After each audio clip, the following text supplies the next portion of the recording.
gave us a whole hour on nutritionals. A whole hour in 4 years of medical school. Mm-hmm. Wow. And they told us there's vitamin A and B1 and B2 and C and D, and they're in alphabetical order, and you can look them up. And then they told us some really basic facts.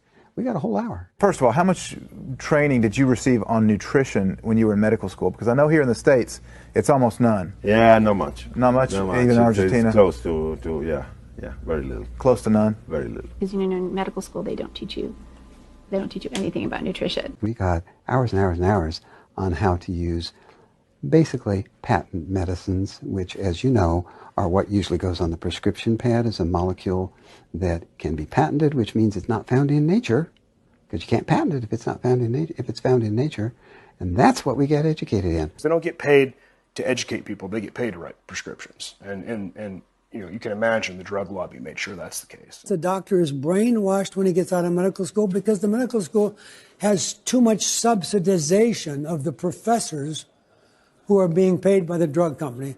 So the professor never teaches any student in medical school, why don't you try vitamin C? They're going to tell them the latest drug. And that's by design, specifically. There, about over a century ago, there's foundations, the Carnegie and the Rockefeller foundations, who sort of engineered the curriculum through their grants and donations. Are you wondering what Dr. Mercola meant when he mentioned that the Carnegies and Rockefeller Foundation engineered medical school curriculum over a century ago? He was referring to the Flexner Report of 1910, which we addressed in A Global Quest. Now you can see why history is so important. Because, as the old saying goes, those who don't know history are doomed to repeat it. So, I don't need to go any further. You can understand when the money is coming from a source which has a vested interest in the outcome. Now, what's going to happen is the outcome is going to be what the donor wants it to be, generally. So this is the problem, and that goes back even further in time to the turn of the last century, when the Rockefeller group and the Carnegie group actually came together, and they decided that they would reform medical education in America. At the time of the late 1800s, early 1900s, 20th century, medical schools taught a lot of different things. There were homeopathic medical schools, there were naturopathic schools, there were eclectic herbal type medicine schools, and so it was all there. There was not one way. And what happened was that the Rockefeller and Carnegie foundations were interested in establishing the one way. How would they do that? Well, they would get a hold of the education system and create a medical monopoly via basically eliminating all competition to patent petrochemical medical education. That's the Flexner Report of 1910, it became known.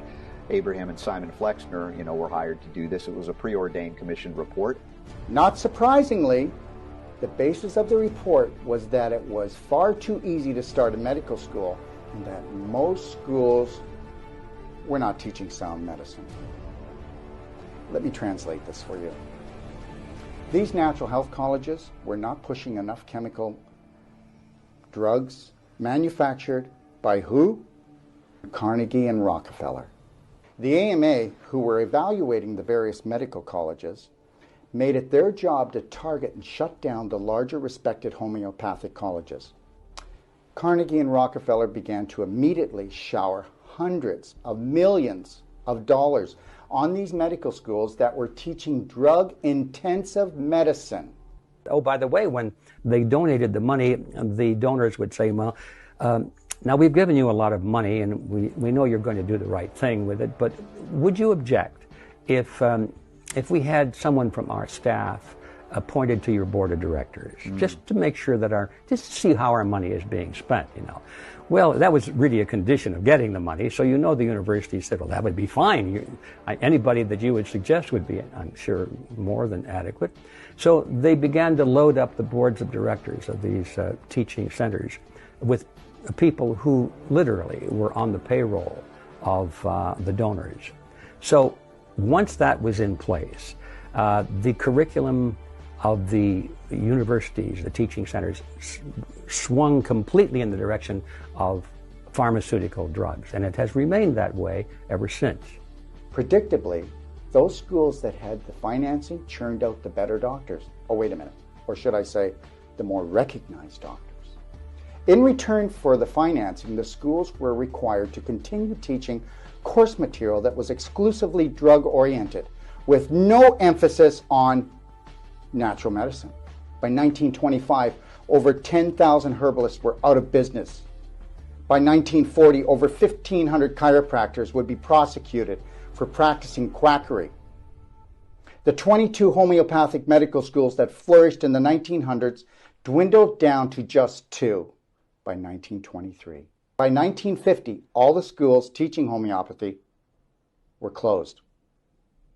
In the end, if a physician did not graduate from a Flexner-approved medical school and receive an MD degree, then he or she could not find a job anywhere.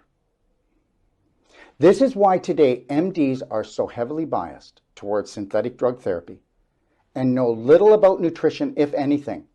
Now this whole medical field has been skewed in the direction of pharmaceutical drugs which can be patented and produce great profits for the producers. And then the next step is that means that anything coming from nature is excluded, and that's where we think, some of us think, that most of the promise lies in these very complex substances found in herbs and plants and trees and things like that, seeds. Some of us feel that it was probably meant to be that way, you know. And so you come out of all of this analysis and all of this history with the realization that the medical profession is really like a lapdog of the pharmaceutical industry. And most of the doctors have no idea that that's the case. They don't understand this history.